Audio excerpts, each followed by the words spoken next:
مت کہو کہ لوگوں کو دینے کے لیے ہمارے پاس کچھ بھی نہیں ہے، ہم لوگوں کو خوشیاں کیسے دے سکتے ہیں؟ جسے کوئی نہیں پوچھتا، ہر کوئی نفرت بھری نگاہ سے دیکھتا ہے، اسے اپنی مسکراہٹ دے کر خوش کرو۔ دوسروں میں خوبیاں تلاش کرو، ان کی اچھائیوں کی تعریف کر کے ان کے دل کو خوش کرو۔ ہمارے معاشرے میں تنقید اور نکتہ چینی اس قدر عام ہو چکی ہے کہ ہم تعریف کرنا ہی بھول گئے۔ اگر کسی نے اچھا لباس پہنا ہو تو اس کی خوش لباسی کی تعریف کر کے اسے خوشی دو۔ اسے کہو کہ بھائی آج تو آپ دھلے لگ رہے ہو۔ کسی سے اچھی خوشبو آ رہی ہے تو اپنے اندر دوسروں کی تعریف کرنے کا حوصلہ پیدا کر کے سب کے سامنے اس کی خوشبو کی ستائش کرو۔ کہو یار آپ کے ذوق کی داد دینی پڑے گی، ایسی بہترین خوشبو لگا رکھی ہے آپ نے۔ کسی نے عمدہ گھڑی پہن رکھی ہے تو اس سے آپ کہیں کہ آپ کے حسن انتخاب سے میں بہت متاثر ہوا۔ آپ نے بہت بہترین گھڑی پہن رکھی ہے، آپ کا لباس بہت اچھا ہے، آپ کا ڈریس سینس بہت اچھا ہے۔ آپ کا خوشنما لباس دیکھ کر مجھ سے رہا نہیں گیا، آپ کے ڈریس سینس نے مجھے تعریف کرنے پر مجبور کر دیا۔ یاد رکھنا، انسان کامیابی کی کتنی بھی منزلیں طے کر لے، وہ آخر انسان ہے، اپنی تعریف سن کر خوش ضرور ہوگا۔ اور جیسے میں نے کہا، یہ خوشیاں جڑواں پیدا ہوتی ہیں، ٹوینز کی صورت میں پیدا ہوتی ہیں۔ ایک خوشی کبھی پیدا نہیں ہوتی، ہمیشہ دو خوشیاں پیدا ہوتی ہیں۔ کسی کے دل میں ایک خوشی پیدا کرو گے تو ایک خوشی خود بخود تمہارے دل میں بھی پیدا ہو جائے گی۔ جب تم نے کسی کی جائز تعریف کر کے اسے خوش کر دیا تو اس کے دل میں پیدا ہونے والی خوشی تمہارے دل میں بھی لازمی طور پر خوشی پیدا کر دے گی۔ خوبیوں کی تعریف کرنا سیکھو۔ دیکھیے، لوگ اسی لیے تو اپنے گھر کی زیب و آرائش اور خوش لباسی کا اہتمام کرتے ہیں تاکہ کوئی تعریف کرے، اور وہ تعریف کا انتظار کر رہے ہوتے ہیں، اور خاص طور پر جب وہ تعریف کے منتظر ہوں، عین اس وقت اگر آپ تعریف کریں گے تو ان کو بہت خوشی ہوگی۔ جیسے کوئی نئی گاڑی خرید کر آئے یا کوئی نیا گھر خریدے یا نئے کپڑے پہن کر آئے تو وہ لوگوں کو داد طلب نگاہوں سے دیکھ رہا ہوتا ہے کہ کوئی تو اس کے حسن انتخاب کی داد دے۔ آپ اس وقت اس کے دل کو خوش کرنے میں کبھی تاخیر نہ کریں۔ ایسے موقع پر کی گئی تعریف انسان کبھی نہیں بھولتا۔ اسی طرح اگر کسی کے بچے باادب ہوں، مہمان نواز ہوں، والدین کی مدد کرتے ہوں تو والدین کے سامنے بچوں کی بھی تعریف کریں، اور والدین کی حسن تربیت کی تعریف کر کے بچوں اور والدین دونوں کا دل خوش کر لیں۔ کوئی کسی پارٹی میں یا کسی میٹنگ میں اچھی گفتگو کر رہا ہو تو اسے ایکنالج کریں، اسے اپریشیٹ کریں، اسے بتائیں کہ آپ تو کمال گفتگو کرتے ہیں۔ کسی کے گھر جائیں تو یاد رکھیے گا کہ لوگ اپنے گھر کے مہمان خانوں کو اسی لیے سجاتے ہیں کہ کوئی مہمان آئے اور تعریف کرے۔ گھر کی عورتیں بڑی محنت سے کھانا پکاتی ہیں اور وہ منتظر رہتی ہیں کہ مہمان کھانے کی تعریف کریں گے۔ تو ایسے وقت پر میزبانوں کو خوش کر کے خود خوشیاں سمیٹنے کا موقع کبھی ضائع نہ کریں۔ اور یہ بات کبھی نہ بھولیے گا کہ اچھائیاں اچھوں کو ہی نظر آتی ہیں۔ اب اگر آپ کو کسی وجہ سے اچھائی نظر نہیں آ رہی تو تنقید کبھی نہ کیجیے گا، خاموش رہیں، کیونکہ عیب تلاش کر کے، عیب دیکھ کر نکتہ چینی کرنے والا اور تنقید کی عادت بنا لینے والا کبھی خوش نہیں رہ سکتا۔ بعض لوگ بڑے بے باک ہوتے ہیں اور ہر چھوٹی بڑی بات میں کیڑے نکالنے کے عادی ہوتے ہیں۔ کسی کے گھر میں گئے اور پرانا کارپیٹ دے کر کہہ دیا کہ بھائی اب یہ بہت پرانا ہو گیا، اب آپ کو نیا خرید لینا چاہیے۔ یار اس رنگ کا وال پیپر آپ کے گھر کو سوٹ نہیں کرتا۔ میں جب لاسٹ ٹائم بھی آیا تھا تو آپ کو بتایا تھا، آپ نے ابھی تک چینج کیوں نہیں کیا؟ اف، آپ کے گھر میں گرمی بہت ہے، شاید آپ کا اے سی صحیح چل نہیں رہا، آپ کے گھر کی فانوس پوری طرح روشن نہیں ہوتے، اندھیرا بہت ہے، یہ کرسی کیوں ٹوٹی ہوئی ہے؟ وہ بھائی تو کوئی کارپینٹر ہے یا کوئی تعمیرات کا انجینئر ہے، کوئی الیکٹریشین ہے، گھر کی ہر چیز کی تو مرمت کروائے گا۔ اگر کوئی اچھی بات کہنے کی توفیق نہیں ہے تو خاموشی سے کھانا کھا اور گھر جا۔ اور دوسری جانب کچن میں زوجہ محترمہ اپنا کمال دکھا رہی ہوتی ہے۔ بہن آپ کے گھر کی تعریفیں تو بہت سنی تھی، لیکن یہ جو کوکر ہے نا آپ کا، اس میں آپ مار کھا گئی۔ اور یہ جو آپ کے گھر کے کرٹنز ہیں نا، یہ پردے، یہ اب اولڈ فیشن ہو چکے ہیں، اب رواج بدل چکا ہے۔ میں نے تو اپنے میاں سے کہہ کر اپنے گھر میں بلائنڈز لگوا لیے ہیں۔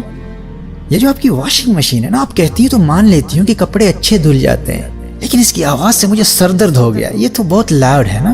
میں نا آج ہی اپنے ہسبینڈ سے بات کرتی ہوں، جس کمپنی سے ہم نے خریدی ہے نا، وہ میرے میاں کے دوست کی کمپنی ہے، ڈسکاؤنٹ پر آپ کو دلوا دوں گا۔ ہمیں خود سے سوال کرنا ہے، کیا ہمیں تو ایسی عادت نہیں ہے نا؟ میرے بھائی اور میری بہنوں، ایسے لوگ اصل میں خود پریشان ہوتے ہیں، اور ان کی اپنی پریشانیاں انہیں ایسی باتیں کرنے پر مجبور کر رہی ہوتی ہیں۔ انہیں اس بات کا احساس ہی نہیں ہوتا کہ خاندانی مراسم کی وجہ سے انہیں دعوت تو دی جاتی ہے، لیکن وہ اپنی فیملیز میں، اپنے خاندان میں، اپنے معاشرے میں ایک بوجھ سا بن کر رہ جاتے ہیں۔ وہ اس حقیقت کو سمجھ ہی نہیں پاتے کہ تنقید لوگوں کو کوتاہی کا احساس دلاتی ہے، اور کوئی شخص اپنے آپ کو کوتاہ باور نہیں کرانا چاہتا۔ لہٰذا لوگ ایسے نکتہ چینیاں کرنے والے، تنقید کرنے والوں سے دوری میں ہی عافیت سمجھتے ہیں، اور یہ نادان اسی خوش فہمی میں رہتے ہیں کہ آج میں نے فلاں کی ٹھیک ٹھاک تحقیر و تذلیل کی، آج میں کامیاب ہو گیا، یہ اسی کو اپنی کامیابی سمجھ رہے ہوتے ہیں، لیکن در حقیقت یہ بیمار ہوتے ہیں، یہ لوگوں کو پریشانی دے دے کر خود پریشان ہو رہے ہوتے ہیں، کیونکہ قانون یہی ہے، جو دو گے وہی ملے گا، خوشی دو گے خوشی ملے گی، غم دو گے غم ملے گا۔ یہ لوگ در حقیقت بہت اداس ہوتے ہیں، پریشانی میں زندگی گزار رہے ہیں، یہ کبھی کسی میں خوبی تلاش کرنے کی کوشش ہی نہیں کرتے، تو تعریف کیا کریں گے؟ ایسے لوگ اگر خوشحال زندگی گزارنا چاہتے ہیں نا، تو ان کے لیے ضروری ہے کہ وہ اپنے رویوں میں تبدیلی لائیں، شہد کی مکھی کا طرز عمل اپنائیں جو میٹھے پر بیٹھتی ہے اور کڑوے سے کتراتی ہے، اور گھریلو مکھی کی عادت سے بچیں جو ہمیشہ زخموں کی تلاش میں رہتی ہے۔ انفارچونیٹلی ہمارے ہاں لوگ ہیومن ریلیشن سے ریلیٹڈ سائنسز سے اس قدر غافل ہو چکے ہیں کہ بجائے لوگوں کو خوش کرنے کے مواقع تلاش کرنے کے، اپنے سخت اور تلخ جملوں سے لوگوں کا دل توڑنے میں فخر محسوس کرتے ہیں، اور پھر کہتے ہیں کہ ہماری زندگی میں سکون کیوں نہیں ہے، خوشی کیوں نہیں ہے۔ تو بات وہی ہے، جو دو گے وہی ملے گا، خوشیاں دینے والے بن جاؤ، خوش رہو گے، غم دو گے تو غمگین رہو گے۔ مناسب وقت میں مثبت اور تعمیری تنقید کرنا درست ہے، لیکن جب تک تم صرف نقص اور عیب تلاش کرنے کی عادت سے چھٹکارا حاصل نہیں کر لو گے، اس وقت تک خوشی حاصل نہیں کر پاؤ گے۔ وہ ایک نوجوان نہایت اعلیٰ درجے کی مہنگی پرفیوم لگا کر اپنے دوست کے ساتھ کھانے کی میز پر بیٹھا۔ دوست نے اس کے لباس سے اٹھنے والی خوشبو پر بالکل توجہ نہ دی۔ اس نے کہا، تجھے اس انتہائی اعلیٰ درجے کی پرفیوم کی خوشبو نہیں آ رہی؟ دوست نے کہا، اچھا تو نے پرفیوم لگائی ہوئی ہے، مجھے تو ذرا بھی خوشبو نہیں آئی۔ اس نوجوان نے مایوس ہو کر کہا کہ اچھا پھر شاید تمہاری ناک بند ہوگی۔ اس کے دوست نے کہا، نہیں یار، اگر میری ناک بند ہوتی تو تمہارے پسینے کی بدبو مجھے کیسے آتی؟ یہ ایٹیٹیوڈ بدلنا ہوگا، کیونکہ اگر آپ نکتہ چینی اور تنقید کی بیماری میں مبتلا ہیں تو آپ کبھی خوشی حاصل نہیں کر پائیں گے۔ اب کچھ لوگوں کی یہ عادت ہوتی ہے، وہ ہمیشہ زخموں اور گندگی پر بیٹھنے والی مکھی کی طرح بن جاتے ہیں، نہ انہیں اچھائی نظر آتی ہے اور نہ ہی اچھائی تلاش کرنے کی کوشش کرتے ہیں۔ اس رویے کو بدلنا ہوگا۔ اگر آپ نکتہ چینی اور تنقید کی بیماری میں مبتلا ہیں تو آپ کبھی خوشی حاصل نہیں کر سکتے۔ خوشیاں چاہتے ہیں تو مختلف بہانوں سے لوگوں کو خوش کرنے کی کوشش کریں۔ روزمرہ زندگی میں، زندگی کے عام معمولات میں، آپ ٹیکسی میں بیٹھے ہیں، اگر ٹیکسی نائس اینڈ کلین ہے، صاف ستھری ہے، تو اس کی صفائی کی تعریف کریں، اس ٹیکسی ڈرائیور کو خوشی دیں، اس کی ڈرائیونگ کی تعریف کریں، اس سے باتیں کریں اور اس کی معلومات کی تعریف کریں۔ اگر اس نے اچھا لباس پہنا ہے تو اس کے لباس اور اس کے حسن اخلاق کی تعریف کریں۔ ہر انسان کو اہمیت دیں، کوئی غریب ہو امیر ہو، ہر ایک سے گرم جوشی سے ملیں۔ انہیں بتائیں کہ میں جب بھی آپ سے ملتا ہوں مجھے بہت خوشی محسوس ہوتی ہے۔ ان کو احساس دلائیں کہ وہ آپ کے لیے کتنے اہم اور قیمتی ہیں۔ ان کو عزت دیں، لوگوں کو عزت دینا سیکھیں۔ کچھ لوگ ایسے ہوتے ہیں جن کی کبھی کسی نے عزت نہیں کی، کبھی ایسے لوگوں کو عزت دے کر دیکھیں۔ میں اپنے ورلڈ دعوت ٹور پر تھا، میرے لیکچر سے پہلے گھر میں دعوت تھی جس میں باپ بیٹا دونوں ملازم تھے۔ گھر کے لوگ اس ملازم لڑکے کو کاما کہہ کر پکارتے تھے۔ میں نے گھر کے افراد سے علیحدگی میں پوچھا کہ یہ کامے کا حقیقی نام کیا ہے، تو کسی کو اس کے حقیقی نام کا علم نہیں تھا۔ بالآخر میں نے اس کے والد سے پوچھا کہ آپ کے بیٹے کا حقیقی نام کیا ہے، تو اس نے بتایا کہ اس کا نام کامران ہے۔ جب ہم کھانے سے فارغ ہوئے تو میں نے اس لڑکے کو پکار کر کہا کہ کامران صاحب، آپ کا بہت شکریہ، آپ نے آج بہت اچھا اہتمام کیا ہے۔ وہ مجھے حیرت بھری نگاہوں سے دیکھنے لگا۔ مجھے لگا کہ وہ مجھے کچھ کہنا چاہ رہا ہے، لیکن کوشش کے باوجود وہ کچھ کہہ نہیں پایا اور فوراً پلٹ کر کچن میں چلا گیا۔ کچھ دیر کے بعد جب میں کمرے میں سامان تیار کر رہا تھا تو کامران نے میرے دروازے پر دستک دی، اجازت لے کر اندر آیا اور اندر آتے ہی مجھ سے لپٹ کر رونے لگا۔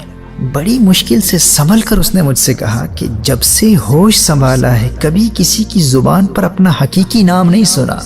میرے والد صاحب سمیت سب مجھے کاما کاما ہی کہتے ہیں۔ میری ہمیشہ سے یہ خواہش تھی کہ کبھی کسی کی زبان سے اپنا حقیقی نام تو سنوں، کوئی مجھے کامران کہہ کر پکارے۔ کامران صاحب تو کجا، کبھی کسی نے مجھے کامران کہہ کر بھی نہیں پکارا۔ لیکن آج جب آپ نے مجھے کامران صاحب کہہ کر پکارا نا، تو میں اپنے جذبات پر قابو نہ پا سکا۔ یہ میرے خوشی کے آنسو ہیں۔ اس وقت سے کچن میں بیٹھا رو رہا تھا۔ میں نے کبھی سوچا بھی نہیں تھا کہ آپ سے مجھے اتنی عزت ملے گی۔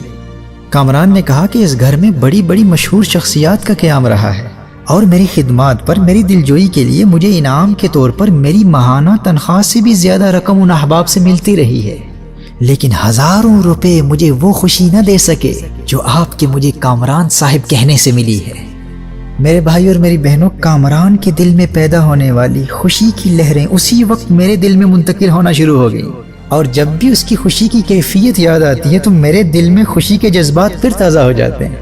تو مت کہا کیجئے کہ ہمارے پاس لوگوں کو دینے کے لیے کچھ بھی نہیں ہے، لوگوں کو اپنا قیمتی وقت دیجئے، ناکام لوگوں کو مایوسی سے بچانے کے لیے حوصلہ افزا جملے دیجئے، انہیں ہمت دیجئے، یقین دیجئے، عزت دیجئے، محبت دیجئے، ان کی چھوٹی چھوٹی کامیابیوں پر ان کو شاباش دیجئے، ان کی صلاحیتوں پر ان کی تعریف کیجئے۔ اپنے معاشرے میں اپنے ارد گرد ایسے لوگوں کو تلاش کریں، آپ کو اپنی گلی میں بلکہ اپنے گھر میں ایسے لوگ مل جائیں گے جن کو کبھی کسی نے عزت سے پکارا ہی نہیں، ان کو عزت سے پکار کر دیکھیں، آزما کر دیکھیں۔ خوشی چاہتی ہو تو گھر کے ملازموں کو مختلف بہانوں سے خوشی دو، گلی میں موجود کسی مزدور کو عزت دے کر دیکھو، آفس میں کام کرنے والوں سے لے کر آپ کے ورک کالیگز، آپ کے باس، آپ کے امپلائرز اور آپ کے امپلائیز، سب میں خوبیاں تلاش کر کے ان کی تعریف کرنے کی عادت بنا لو۔ تم ان کو خوشی دو گے تو ساری زندگی ناخوشی کا گزر کبھی تمہاری گلی سے بھی نہیں ہوگا، تم ہمیشہ خوش رہو گے۔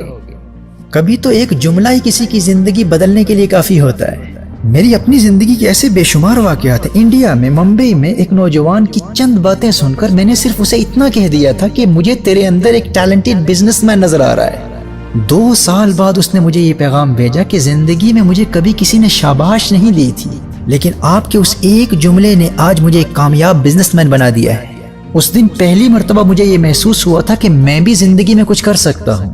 میرے دوستو، آپ کو اندازہ نہیں ہے کہ اس قنوتیت پسند اور حوصلہ شکنی کرنے والے معاشرے میں آپ کا ایک جملہ کسی کی زندگی میں انقلاب برپا کر سکتا ہے۔ آپ کے پاس بانٹنے کے لیے دولت نہیں ہے تو نہ صحیح، لوگوں کو عزت دو، اپنا قیمتی وقت دو، اپنی آنکھیں دو، اپنی زبان دو، ان سے باتیں کرو، اپنے کان دو، ان کی باتیں سنو، انہیں ہمت دو، انہیں حوصلہ دو، انہیں یقین کی دولت دو، انہیں پیار دو، محبت دو۔ خوشحال زندگی گزارنا چاہتے ہو تو پھولوں کی طرح خوشبو پھیلانے والے بن جاؤ۔